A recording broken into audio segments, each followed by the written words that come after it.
All right, take two. So Alex Ovechkin showed up in camp early. It's around the end of August, and he's in camp, and he's in shape. So what do they do? At the end of the playoffs, there was a lot of mudslinging at Alex Ovechkin from non-Ovechkin fans.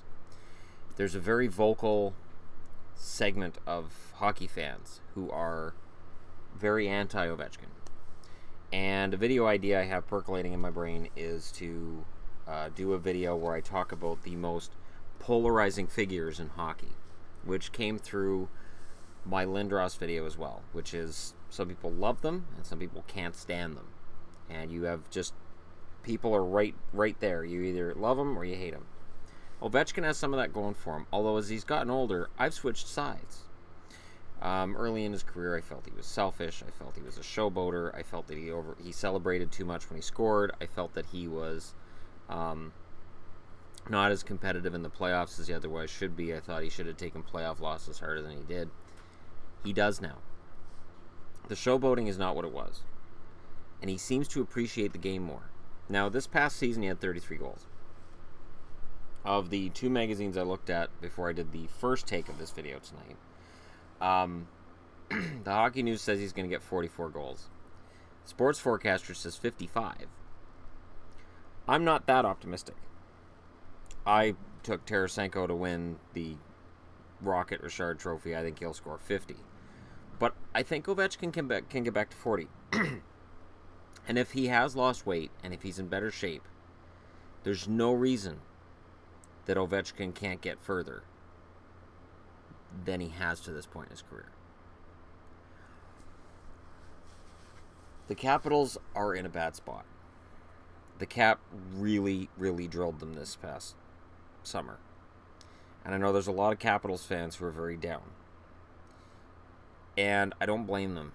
I don't blame them for feeling down and feeling like their team is just, you know, in the tank. I think it's overblown a bit. I still think they're going to make the playoffs this year. I don't think they're going to be as high up as they were this past season. But still, a lot of this comes down to Ovechkin. They've got some good forwards. Let me grab it here. That's right, fall on the floor. There you go. I swear, one of the first things I'm going to do when I'm out of my job is get everything all figured out when it comes to my setups. This is a conversation already with Yvonne. Next Friday, I'm out of my job. I'm going to something else, which will allow me to be a part-time worker. More time to be at home. I can sleep at night. I can do videos earlier in the morning and more often. So, until then, we're stuck with this. But I'm working on it. So you got Backstrom and Kuznetsov down the center. Neither of them are really goal scorers as much as they're passers. You got Oshie. Oshie, 33 goals last year, I believe. I could turn the page and find out. I could stop being lazy and do that. So, yeah. Kuznetsov, I think, will bounce back from 59 points. Backstrom's 86 points is amazing considering he was way ahead of anybody else on his team. Ovechkin's 69 points isn't Ovechkin-like, but his time on ice of 18 minutes and 21 seconds looks better than what it was because he was down to third line at times. I made a statement that I felt that Barry Trotz was pretty safe and secure in his job earlier this summer. I've gone back on that. And I admit I've gone back on that. Because when I think about it, if the Capitals get off to a slow start, if Ovi gets off to a slow start too, the finger's going to get pointed at Trotz. I think back to Vancouver when they brought in Tortorella. Tortorella came in, and he's a great coach. Was not a great coach for Vancouver, and the Sedins suffered under him because he wasn't their type of coach, and they weren't his type of players. there's some of that, I think, with Trotz and Ovechkin. Ovechkin's trying. But you can't trade Ovechkin. If you're Brian McClellan, you have to make the playoffs this year. At the very least, you have to make the playoffs. I don't think they're going to worry about a President's Trophy. A, I don't think they have a team that can compete for it this year. And B, back-to-back President's Trophies hasn't done crap for them. So you're better off to just pace yourself during the year and try to peak at the right time in the playoffs. Now, the cap crunch isn't done with them yet. And their depth is going to be an issue. They have to have Ovechkin on the first line.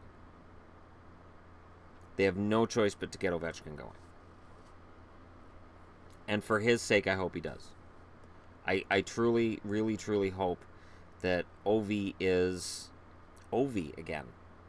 He just looked miserable in the playoffs this past season. He just doesn't seem to be happy right now. And the easiest thing to do is get rid of a coach.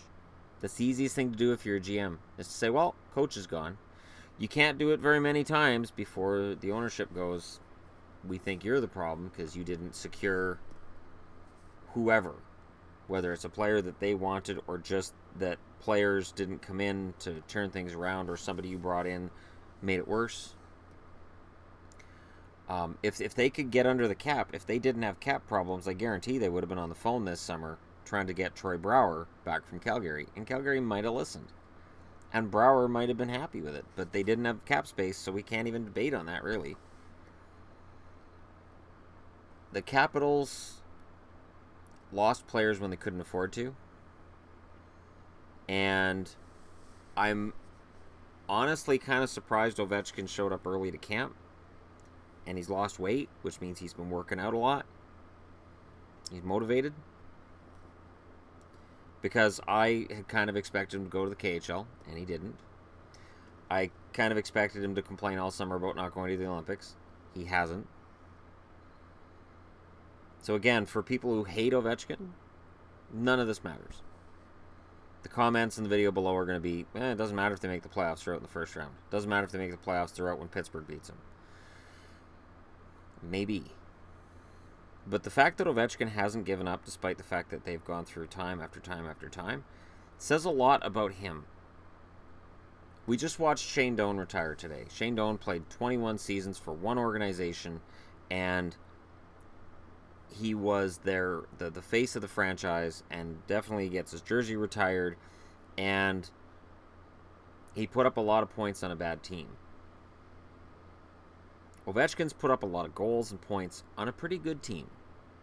But he's also shown a loyalty through all of these playoff disappointments. It would be easy for Ovechkin to come out publicly and say, you know what, I don't want to do this anymore. I want out. This team can't win in the playoffs. And players have done that before. Players have come out and said, I want to go to a contender. I want to go to a team that's going to win a Stanley Cup. And fans get angry. Usually that fan base gets angry, and all the other fan bases go, he's right. He's never going to win in that city. He has a right to win something, and he should have a right to be traded. I don't think if Ovechkin was coming out and saying, I want out of Washington, I don't think there'd be a lot of people that would blame him. Because he is in his 30s, and he's only got a certain amount of time before it all falls apart, and he's done. Not everybody's younger, not everybody can play till they're 45. So what do? I think you have to play him on the first line. You have to give him all the ice time in the world.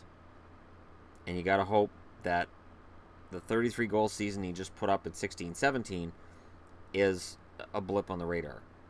It's a down year. It's what the Sedins had under Tortorella. Because if he gets off to a slow start and the Capitals get off to a slow start, you're probably looking at the first coach to be fired this year, and I get egg on my face with Barry Trotz being out of a job. But now that there's audio, I want to know your opinion on this. Ovechkin showing up early at camp. He's lost weight. Is this good? Is this exciting if you're a Caps fan? Does this sort of make you feel better about the summer?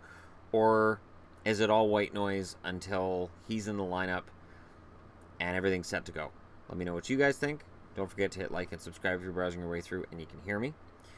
And I will be sure to talk to you guys again very, very soon, as things take an exciting turn in my life and will take an exciting turn for this channel as well. and thanks for being along for the ride. I'll talk to you again soon.